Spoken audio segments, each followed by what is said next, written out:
How to use a bevel tool.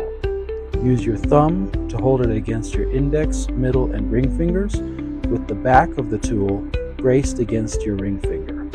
Hold the tool straight up and down, using your ring finger to brace the tool so that it's not rocking back and forth. You want the toe to be just above the leather surface, not pressed down on it. Cut your leather first with a swivel knife. In a few minutes, we'll see what happens if you don't. Brace it against your ring finger so that it's held just above the leather surface. When you strike with your mallet, it should sink into the leather and then bounce up slightly, like a jackhammer.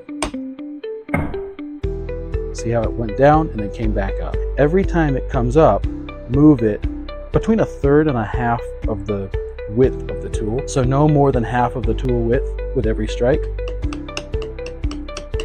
It shouldn't be uncomfortable, but you should feel it against your ring finger.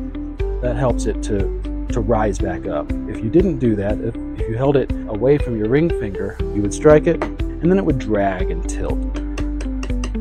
A minute ago I said to cut the line with your swivel knife first. It'll give you a crisper, cleaner result, because when you bevel, it's going to lay flat the edge that you've beveled while leaving the other edge to rise up.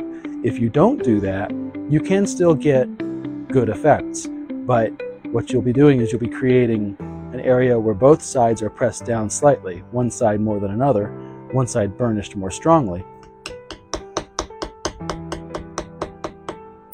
Can you see the difference? See how the top one is more of a rounded shape and the bottom is a little bit more crisp and well defined?